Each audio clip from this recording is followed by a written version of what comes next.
the once slumbering town, the streets were alive with flowers. Pretty young girls wrapped in thin white dresses lined up in their rows, tittering excitedly among themselves.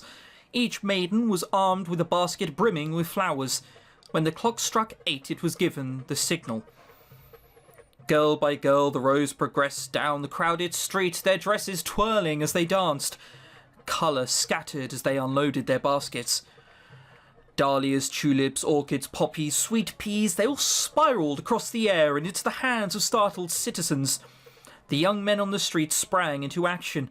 They cheered and hooted and clapped and laughed, and the girls curtsied to them in return. Some intrepid boys even dared to blow a kiss, hoping for a reward. When the girls blew kisses back, they reddened to the tips of their ears and hooted in joy. Boy? Fair enough. Rose? Hey, Rose! Oh, is this me? When I was much younger? At first, she didn't know who he was talking to. Oh, apparently it is me. When I was younger. Then she saw the rose he flourished in front of her like a gentleman's magic trick. I'll have to call you something, right? How about Rose? This particular boy had been in her tail for several days now. The flower festival was a good excuse for romance. It was around this time that the young men of the town went around wooing their prospective lovers. Most would have gone for a taller, more outspoken type of girl, but for some reason this boy was smitten with her. Go on, take it. She shook her head. She knew she didn't deserve it. Again with that stone-cold act. Come on, you're breaking my heart. He laughed gaily, enjoying the thrill of courtship. Why? Why do you love me so much? Is that what's bothering you? I'll tell you one thing, Rose. You'd better remember this for the rest of your life. When someone loves someone else, there's no need for a reason. I just love you, Rose. Won't you at least smile at me? You love me? He flashed his best youthful grin. Sure, I love you, to the moon and back. She knew she shouldn't take the rose. She knew it was wrong. And yet she also knew at this instant that her face was burning hot. Her fingers closed on the rose. Even as she felt the thorns on her skin, she held on to it. The expression on the boy's face was one of absolute bliss. He hooted and did a dance. I do love you, Rose, I really do. He grinned at her. To her surprise, she found herself smiling back. A warm, pleasant feeling gushed inside her. It was like tucking into a hot, home-cooked meal. Mother, I'm home. Nowadays, she and her mother lived in a quiet cottage far away from the main streets. The joy of exuberance of the flower festival had long since faded away now, leaving her with the stillness of the lonely house. Mother, are you home? There was no answer, not even a sound. Usually, her mother would have heard the door open by now. She would run up and plaster her with hugs and kisses. Now, however, the unnerving silence meant one or two things. One, Mother was not here, which wasn't possible because she was always here. Or two, Mother was angry. Rosa felt a chill run down her spine as she realised. Was it possible that Mother had her suspicions and had followed her? Mother, I'm coming inside now. The sound of the door closing was like a clash of thunder. Rosa, bowing her head, descended deeper into the house. Mother was in the kitchen. She was bent down with her back to the doorway, washing clothes in a wooden basin. She just looked like a normal mother, but Rosa knew better. Because just above Mother hung the cross. It was a heavy wooden crucifix, and it had been there as long as Rosa could remember. It was so solid that if it were to drop, it would crush someone's toe. The girl knew this well, having felt the cross so many times. She knew exactly how heavy it was. The sharp corners of the cross were especially capable of drawing blood. Mother dipped her hands in the water. Squish, squish. She crushed the clothes in a vice grip. Where did you go? A sudden question sliced through the air and Rosa almost jumped out of her skin. Just a marketplace, Mother. She tried to press the plump red rose behind her to stomp on it and make it disappear into the ground, but it was too late. Mother stood up. Mother, it's not what you think, I swear. I'm not planning to see him again. I just wanted to make him happy, that's all. If Rosa looked at Mother any longer, she thought her courage would dry up, so she quickly glanced at her feet. I'll throw away the rose. I'll make sure you never see it again. So...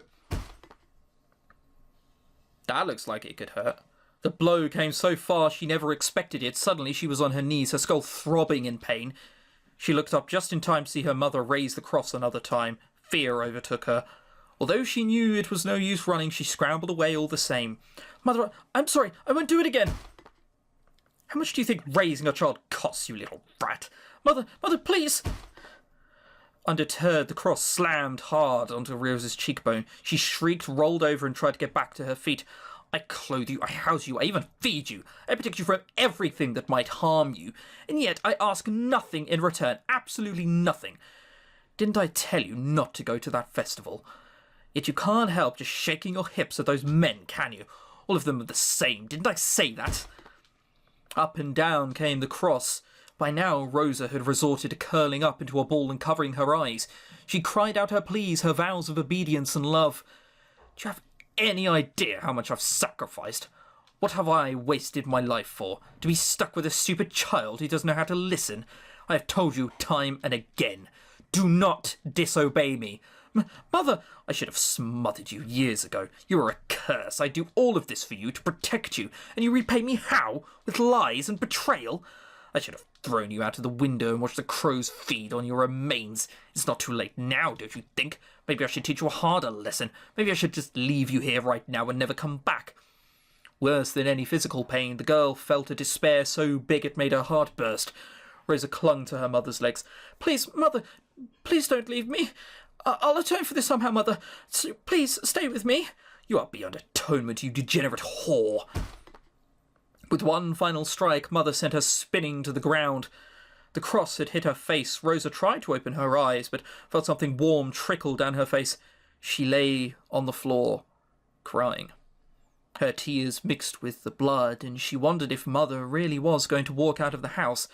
She could hear Mother's footsteps, feet thudding near to her head. At first they were hard and fast, then slow and hesitant. At some point in time, Rosa realised that the blows had stopped. She dared not raise her head from the floor, so she waited. Something touched her head. It wasn't a cross, but a soft, warm hand. The sound of a sob. Darling? I'm sorry. Oh, I'm so sorry. What have I done? Rosa tensed, but she allowed Mother to sit her up. The next thing she knew, Mother had wrapped her arms around her. She was still crying. You poor thing. I'm so sorry. Mother is so stupid. Her tears were genuine and mournful. The sorrow in her eyes hurt 1,000,000 times more than any blow. I shouldn't have done that. The woman stared at her hands. She dropped the cross as if it was spoiled meat. The girl let her mother hug her. It was her fault anyway. She had disobeyed Mother. She deserved the punishment. She drowned herself in her arms and felt the familiar surge of love. This was home. Home. No matter how broken. Life before Mother was a blur. She was nothing without her. Mother looked into her eyes and touched her face, wiping away her tears. She locked her lips around hers and delivered a long, deep kiss. I love you so much, my darling. Please forgive me. I love you too, Mother. Don't cry. Oh, you're bleeding. Just wait here. Mother sat her on a chair and returned with a roll of bandages. She began nursing Rosa's head with a delicate care. I'm sorry, Mother. No, I'm the one who's sorry. Forgive me for what I said. You know I would never leave you, right? Even if you had committed the foulest sin, I will never desert you. I will always be by your side. Thank you, Mother. I get worried, darling. You understand? Yes. I am very afraid. Always afraid. The woman's voice dropped into a whisper. A sudden split second of lucidity. You scare me. She shook her head, forgetting the thought. Just obey me from now on. Promise? Mother knows what's best for you. Yes, Mother. Later on at dinner time, Rosa's favourite dish was on the menu. The vegetable and meat stew with brown gravy that only her mother would make.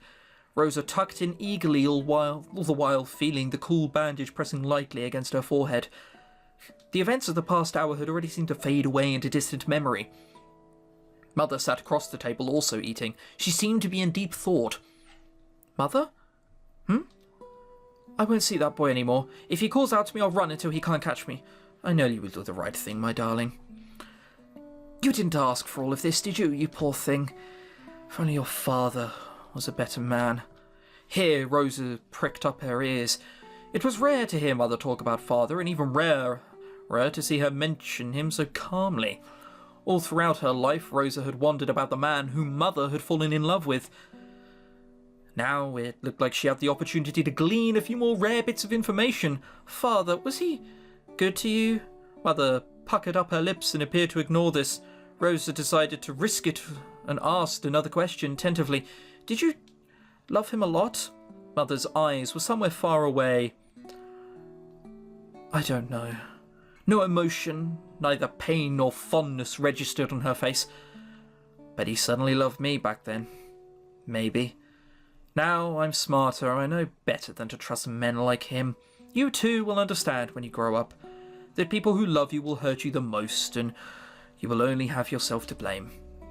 After all, you gave them permission to rearrange the awnings of your soul. Do not give anyone that permission. Rosa nodded, accepting her mother's teachings. Promise me, darling, when the time comes and you meet a demon like your father, you will do the right thing, deliver the punishment they deserve. Punish him.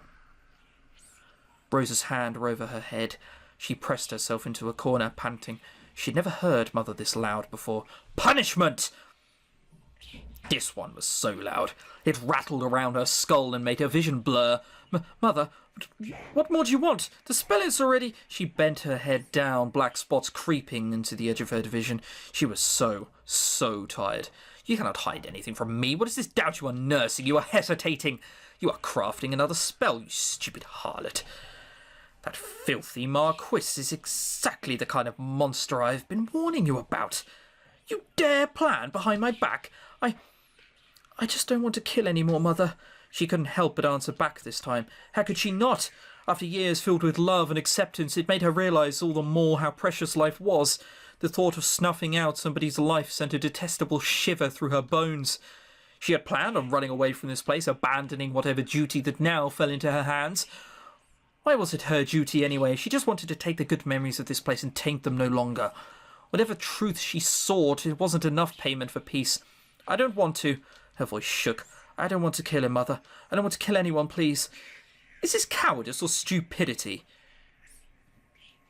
You fancy him, don't you? You hate him, don't you? Oh, boy. Oh, Jesus Christ. Ah, shit. We're only 12 and a half or so minutes into the video as well, so I can't ask what you guys want to do. Fuck, I have to fucking do this myself. Okay, so either I can do you fancy him, which will probably lead to a more exciting answer, or you'll hate him. That's the answer, like, she's given every time. That seems like the one where, you know, it knows where it's going, right? Come on. Or maybe... The voice pewtered out into an abrupt, chilly silence. Rosa waited, sweat dripping down from her brow. I knew it. You fancy him, don't you? You filthy whore! Oh, we're speaking to Rosa. Yeah, I forgot about that. Yeah, that's the one I would have chosen anyway. It's not like that, Mother. Past and present, rinse and repeat. Always a selfish little girl. Rosa was horrified. No, I'm not selfish. A selfish little girl that loves a murderer more than her own mother. With this final proclamation, Rosa was stuck to the floor. The feeling of fainting was stronger than ever. Alone in the dark, she lay there, panting like a sick dog waiting for what would come next. Guillem killed me. He made me love him, and then he betrayed me. He deserves death. Only you can kill him. I can't kill him. It's what I want. That's not true. It is. I want to see justice served. You'll do that for me, won't you, Rosa? My darling daughter. I could always count on you to do the right thing. So kill him, kill Guillem, kill him. Promise me, make him suffer, stab him with a knife. Stick a dagger down his throat, gouge his eyes out, execute his sentence. Rosa clutched her head so hard she thought her skull would burst. For a long moment she lay as though she were dead. 5 minutes, 10 minutes passed. Then in the middle of an empty room, Rosa's voice rang out as clear as a bell. I understand. She understands. Oh god, something bad's about to happen, isn't it? Uh-oh. Rosa knocked on Guillem's door, carrying a tray of food. She had been poisoning his meals in small doses for weeks now, taking note of any ill effects it yielded. There had been none. Guillem was still as fit and healthy as ever. No symptoms at all, even after she had increased the dosage. Either he hadn't eaten anything for a month, or he was immune to poison. Both possibilities were suspect. Rosa knocked again. There was no response from the other side of the door. It may have worked. It was not a total loss, however. She remembered Catherine mentioning how particular Guillaume was with his sleep. Just as she was about to give up, she ventured on this hunch. It was true, Guillaume was curiously rather sensitive to sedatives. Rosa had offered rose tea to Guillaume that afternoon under the guise that she had made a new recipe. It had been laced with opium and valerian. Jesus Christ! Oh! Don't dick about, apparently. We fucking go all in. Jesus. Sweetened with honey to mask the taste. Whether or not it was the casting of Philia, he had drunk it without second thought. He had retired early that evening. Rosa noticed the grogginess visible in his gait. She snuck the master key this evening. Tonight is her night. Rosa pushed the door to his room open. It took a couple of seconds for her eyes to adjust to the darkness. It felt like a different world inside this room. By closing the door, it was as if she had cut herself off from the living. Rosa took an unsure step once she found her bearings. She placed the tray of food on the nearest flat surface, careful not to make any noise. The candle she lit provided little comfort. It seemed to cower from the intimidating blanket of shadows. Rosa heaved. The air felt humid here, the atmosphere almost stale. Now that she was inside and venturing deeper, a sudden impulse to find the door gripped her. She looked back. It seemed rather far away. Why was she so anxious? He's about to jump out on you. She'd been in this room before. It was perfectly normal. Tonight it was a different story. The room seemed to breathe. Rosa gulped. What a curious word. There was no other way to describe it, though. The flickering shadows made it seem like the walls were respiring around her. The room felt alive. Is that just not the candle? That's probably what the moving shadows are, love. It was asleep like its owner, but alive. In the dim light of her candle, the red carpet looked like flesh. The furnishings were viscera. It didn't feel like she entered a room at all, but a belly. Something darted in the corner of her eye. Rosa snapped her head. Just a curtain. Something's going on here. You fucking know it is, Rosa. Don't be fooled. I'd walk back to that sodding door. I mean, you're not achieving much by being here.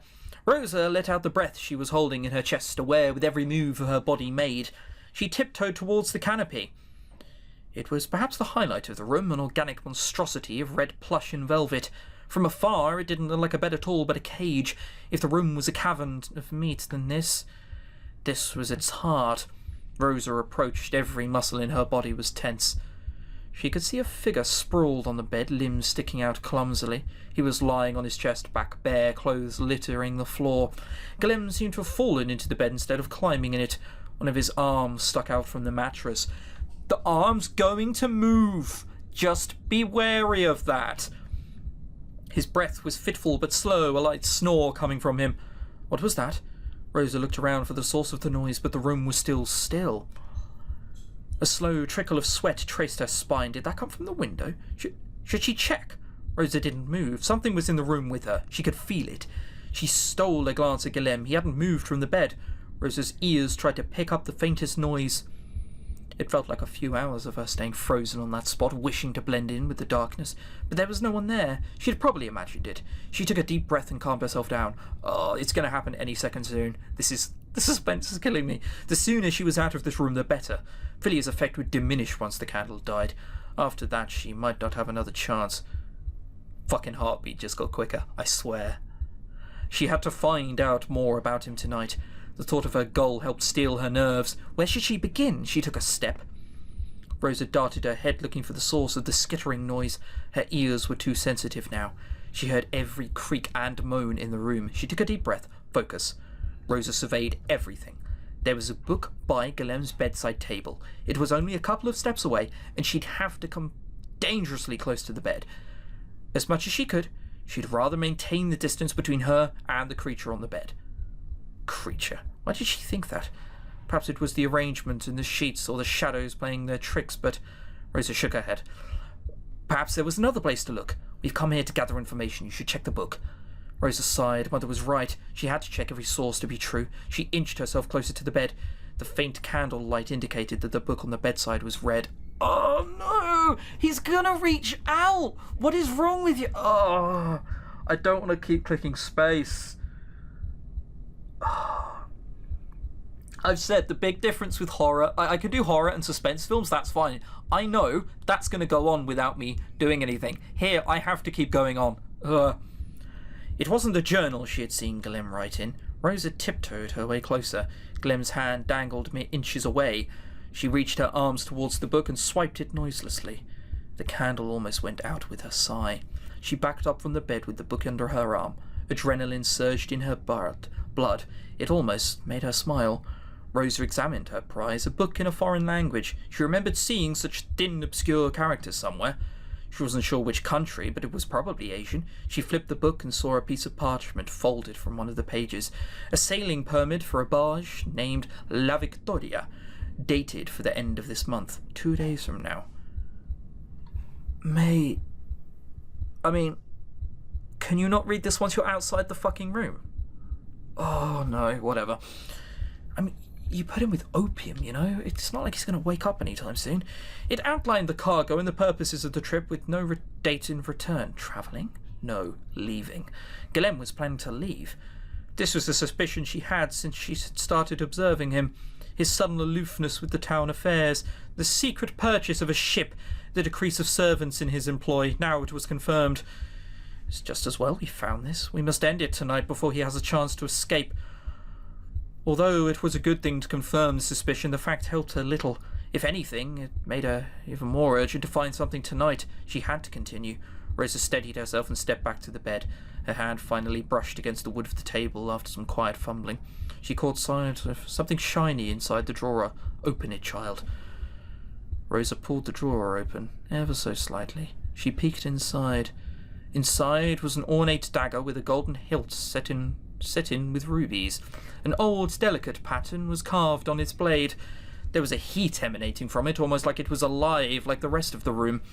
She almost missed it in the dim light, but there was also a key in the same cabinet. Oh my god. I'm so scared. 22.5 minutes in. I'll let you guys decide. I'll take the cop-out route.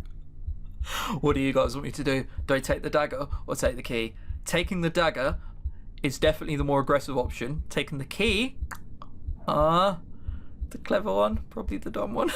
I'll let you guys decide. Until next time.